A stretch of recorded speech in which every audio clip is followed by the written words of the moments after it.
I did a poll some time ago on Facebook. The poll, I asked pastors specifically, have you given a sermon on abortion? And I don't think I got one who said, like, yes, I've given a Sunday service. No, most of them said, oh, well, we talk about it, we mention it. So as pastor teachers that we are, I was shocked because it reflects bad on myself as well, because I call myself a teacher. But obviously, this is a topic that I think we should at least do a couple, if not a series, of sermons during the year. I mean, there's 12 months. Sunday services are there. 52, 50 something. Anyway, the point is that I ask questions like that because I'm also analyzing myself. What are we doing about it? So I call this calling evil good, selling abortion in the USA. So first, I want to talk about the mission, the purpose for my talk today. There's an old saying some have heard, as the pulpit goes, so goes the church. The mission today is to look at why the pulpit has gone, basically from this topic, why it's MIA, missing in action. So I want to try today to approach it from a couple of points of why pastors in general might feel that this is not a good topic to speak on a Sunday morning. First of all, it's too political. And by that, nowadays, people hear conservative. So if you're a church or you call yourself a church or a Christian, especially a pastor, people immediately go to conservatism. And then they go to their little party tribes, their little partisan lines, right? Another reason why it's too complex an issue. We're not informed enough. It deals with matters related to, obviously, the medical world, science, things that the church really are known to reject, especially science. You know, that's the old traditional line that pastors are not scientific. They don't believe in science. And by science, they mean evolution. You know, not just normal science, general science that we obviously all believe in, but like gravity, E equals mc squared and things like that. And lastly, the most important reason why pastors are MIA is because you're going to offend your church, specifically the women in your group. You have probably heard it said, I'll do a Jesus here, you probably have heard it said, you're not a woman, you can't possibly know. But it's a well-known tactic, right? That the woman is my body, it's my choice, and especially a man shouldn't talk about this. You shouldn't infringe on my choice as a woman because you're not a woman. So I'm going to deal first with the political. So first, though, I'd like to approach the political section with a disclaimer. This is my apolitical disclaimer. So most of you know that I'm against participating or promoting certain things to do with the so-called political, military, industrial complex. So obviously, it doesn't mean that for me personally, I cannot dissent in certain extraordinary situations, and that the Christian in general cannot dissent if the matter is political. So you have these, a couple of stories we always talk about, Daniel 3, the 3 young men who refused to heed the government, at that time, the government commandment to bow down. So that's in Daniel 3.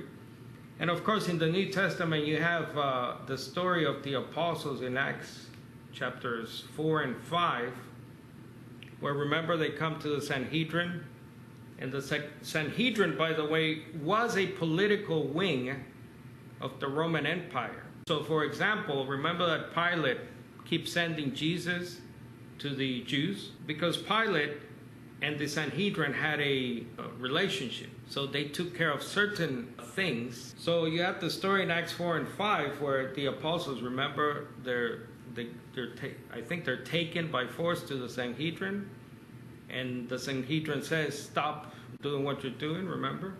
So basically that's the government, that's the state. And they, remember what the response was? They said, we're not going to listen to men. We're going to listen to God. So these are exceptional situations, right? Where the church, the apostles representing the church, say to the state, no. And that goes against the, for example, commandments of Romans 13, where Paul says, submit to the authorities of the land, right? But obviously, there are exceptions to that rule. We don't always submit, and we sometimes dissent. So the fact is that not so long ago, I would say about 50 years ago, morality itself became politicized. So for example, in recent years, we have seen state-sponsored attacks on marriage, the family, and even sexual gender. Remember in Peru, the families told us they didn't want to send their young children, 7-year-olds, to public school because the teachers there, or the school system, was into basically gender confusion, but yes, just already children as young as 7 and 8 in this Peru, South America.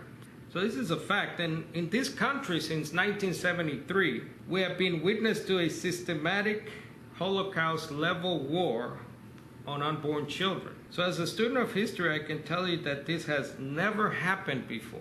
This sort of state-sponsored, state-backed assault on moral institutions like family, marriage, and abortion has never happened. Think about that. If you know a little bit of history, there have been some very wicked systems, empires, not just a government in one little piece of land, but we're talking covering mass territories. One that comes to mind is the biggest in terms of territorial domain. The biggest one was the Mongol Empire, right, of the famous, infamous Genghis Khan and his later Khans. And that was a wicked, wicked atheist empire, by the way. These people just, they were infamous for raising cultures, exterminating cultures. And then they were stopped at the famous battle in Europe near the Balkans. So these are indeed extraordinary times we are witness to. So even though, again, I hold to a more stringent, if you will, separation of church and state by preaching New Testament non-lethal violence and being personally against any political military involvement, I believe we must always preach nonetheless against immorality, whether it has been politicized or not. So that's my apolitical disclaimer. Now let's look at is it too complex? Are we too uninformed? Well, I'd like to show you what I call the Orwellian campaign strategy that has befallen this country and convinced many well-to-do Christians, well-meaning sincere Christians, that abortion in some cases is okay. Just to be clear, I do not condone abortion in any case. I feel we should do whatever is possible to save the child. So the infamous Republican stance, the conservative stance of, well, in cases of, incest and rape, it's okay. I think that's part of their platform. No, that's not okay. I mean, you're killing a human being, and we'll see. I mean, I must say that as a child of the 70s and 80s, I grew up never having to deal with this question until I really came to the U.S. I moved here in 2010. But growing up, I knew as a child that what's in the womb, in the belly of the woman is us. It's a human being. There's so it baffles me that the so-called millennium, is that what they're called? The millennial age people, and we have to convince the young people that it's a human being in the womb. Why? Because of this Orwellian style campaign. So what do I mean by that? If you read the book, George Orwell's 1984, there's a famous quote there, control the language, control the masses. So that's key, and that's also key as a theology. When we control the language of theology, we change the meaning of certain words. That's it, you got them. You got most people, unfortunately, pro-choice, right? You've heard that, well, most of us by now. Pro-choice, right to choose. It's the right of the woman to choose. pro-women. Yes, we're for women, I'm for men, I'm for children, I'm for dogs, for cats, for all living beings. It's a basic health service. It's a productive health rights issue. Now, what word there is key in those two? Health. It's about her health. So how dare you, especially as a man, you don't know anything. You don't know about labor pains and what's in my belly. Sorry, I'm being facetious.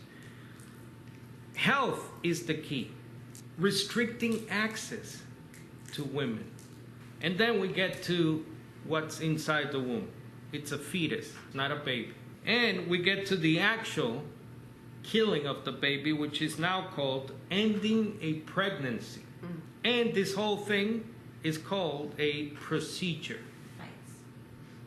That's an interesting quote. So it's too black and white. The issue is not black and white. It's gray. There's a gray area. So we have to present this as too complicated to be black and white. That's an interesting use of language. And these are obviously educated people, college educated people. They're politicians, lawyers, they're doctors buying into the campaign strategy. They're some of the smartest people we have that are strategizing against the, let's call them more simple-minded among us or uneducated among us. Hosea 12, Genesis 25. So I want us to go into the scriptures. So I want to see from scripture, if scripture helps us, and hopefully it'll help you, to see what is in the womb. Is it a what or a who? It's like the Trinity, right? Definitely clear that what's in the womb are human beings, and sometimes incredible human beings. Prophets of God. I love the Job one. I love where he goes into detail of how God formed him, the sinew and the skin and the bone, right? So what does that tell us about destroying that in the womb? So if God is knitting, is that the word? Knitting together like a fabric, our person, what does that say when violence comes upon that person? That God is almost, it's like God like doing it, right? Like knitting it together like fabric. And when we see ourselves, when you see your hands, for example, you see the intricate nature of it. And to think that God, in an invisible, supernatural way, really, all life is supernatural. We can't just reproduce life. So it's still a sort of magical, if I can use that word in a positive sense, action, life. It's a sacred moment when the babies were being created by the hand of God himself almost. That's the picture I'm getting. Luke 1. Now we'll look at the greatest two individuals in the history of humanity. By the way, who were they? Jesus and John. Right. That was a trick question. This account of Luke 1 is fascinating when it comes to his topic. It's witnessed by a medical doctor. So according to Paul in Colossians 4, remember he mentions Luke the doctor, and many scholars think that might be the Luke that wrote this account and the account of Acts. So it's witnessed by a medical doctor and a historian. Like God saying to us, hello, wake up. Now what's interesting in this account is that the Greek reveals an interesting aspect of this discussion, because the baby described in the womb, the Greek is brephos, which is, so that's in verses 41 and 44 of Luke 1, and it's also used in the Luke 2 account in verse 12 and verse 16. The interesting thing is that it's the same Greek word to describe what's in the womb, before and after birth. So in Luke 2, verse 12 and 16, it's the same word, brephos, the baby that is wrapped in clothes or swaddling clothes, and verse 16, the baby that's lying It's the same word. Isn't that interesting? So a pregnancy, folks, this is the birds and the bees, equals a baby, a human being, both before and after you're born. That's quite telling in the account. Reverend Stanley Yaki, who made an interesting observation about the birth of these two men. Catholics put us to shame on this issue. They put Protestants definitely to shame when it comes to the abortion issue. Il Papa, the Pope, puts the whole Christianity to shame by his continued stance to protect the life of us in the womb. That again, if any of these individuals had been born under this current government, again, this is unprecedented what we're living through. I love how we look at technology and I'm sitting, I always say, in a palace in an incredible environment here, especially considering our mission work that we do, where that takes us. But this is truly amazing. I got it. Can you imagine iPads, Anthony, back in the 50s? You know, you barely had a radio. It's incredible. So we have sort of been lulled into a sense of how great are we? How great is society? How there's this kingdom now thing. How great the kingdom is spreading, and we're advancing and evolving, and actually, by the way, maybe the kingdom is here. And we're building the kingdom, and what's the language? Spreading the kingdom. But underneath the nicely mowed grass and the nicely green pastures of society, especially Western society, in the undergrowth, there's an unprecedented level of wickedness and evil being perpetrated like no other time in the history of the world, because now the government is behind it. It used to be just people, just certain groups, but now governments. That's very dangerous, and that's how this whole ball of string, that's how it's all going to come undone, and Scripture has to be fulfilled. The prophecy has to be fulfilled. Man will wax worse, right? The famous King James. That's how it's going to come down. And Scripture will be proven right, because Scripture says, how great is this? Gay old time. It's so good, right? Everyone's saying peace and joy. Remember that Scripture? And suddenly, like the flood, it all comes crashing down. What does the Bible say about calling evil good? Because that's basically what we're looking at. Now, I'm using some paraphrases on your screen there.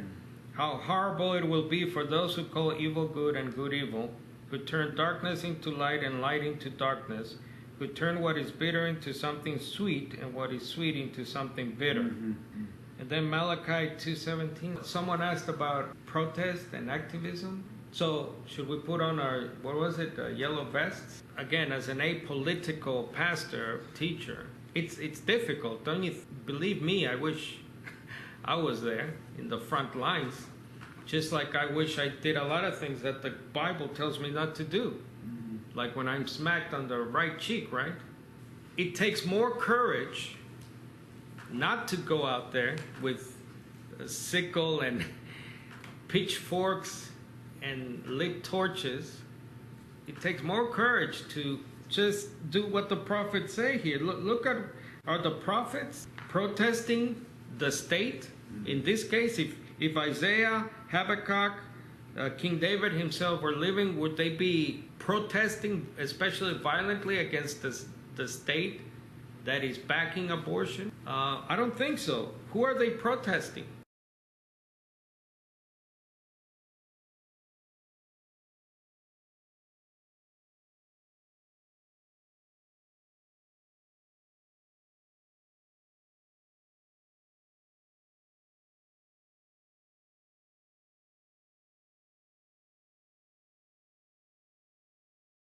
I hope that I have given you some food for thought, that it's not too political. So see my disclaimer.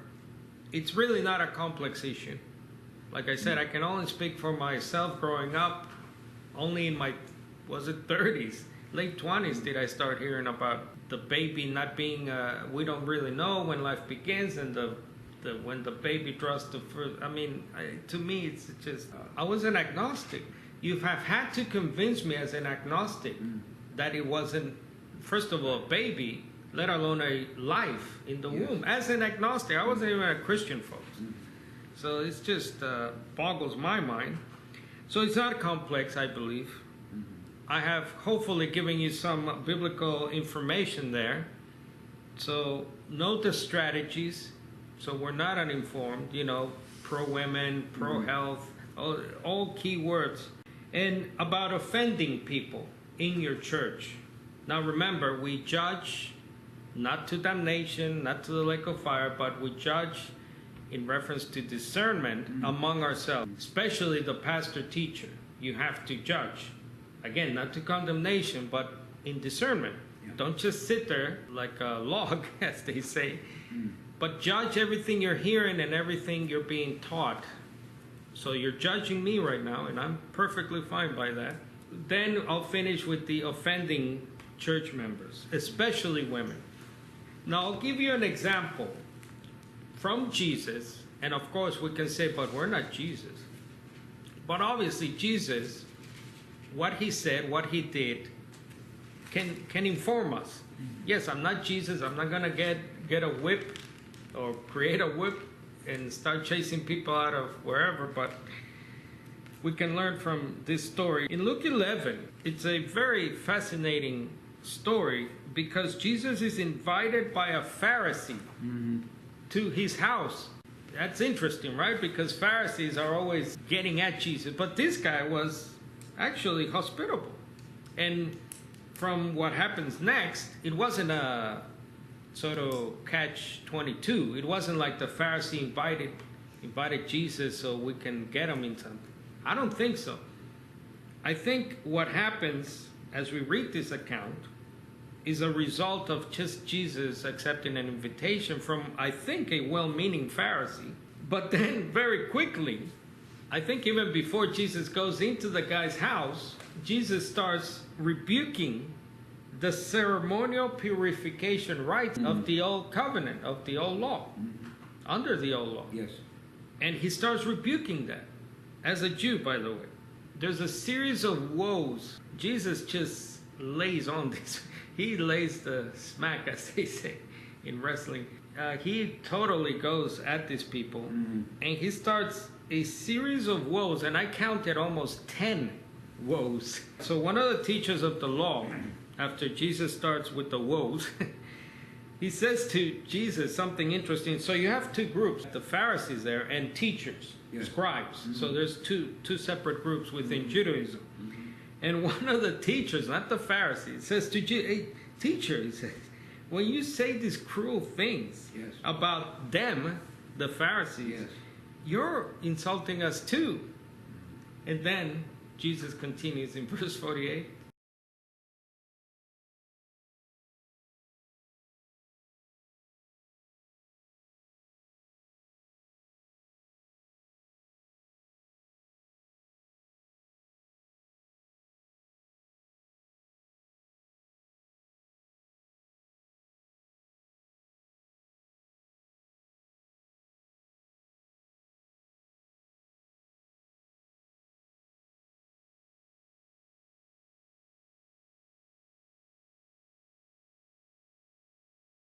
This is a kingdom situation, isn't it, folks? Can you imagine a situation we could find ourselves in where we have the ability to open the door, but we don't go in and we don't allow others to go in? I must say, though, I usually see women. I don't know about you guys out there, but I see women spokespersons. They're at the front of this stuff, abortion. Women. Recently, someone adopted a child. The story of the adoption was that the mother had decided beforehand to give away the child, her child. And this is in the USA, not in Lima, Peru, not in Managua, Nicaragua, where it's very tough. In other words, it's not a third world country, but a mother, a woman somewhere, had already decided before giving birth to give away her child. So I must say that it looks to me like women have a lot to answer for. I'm sorry, but they're out there. They're putting themselves out there as the leaders of abortion movements and giving away your child before it's even born. Now, obviously, I'm glad that the women who decide to do that instead of the alternative, which is probably abortion, yes, I commend you for it. But as a man, I think, how can you as a woman, how does that happen where you get to a point where you have deceived yourself that it's not your baby and you can pretty much do whatever with it you want out of convenience? In this country, it's out of convenience, folks. No one's dying of hunger in this country. Very few, very few. Of course, there are extra, I don't mean to sound, but you know what I'm saying? Like, as a man, I can't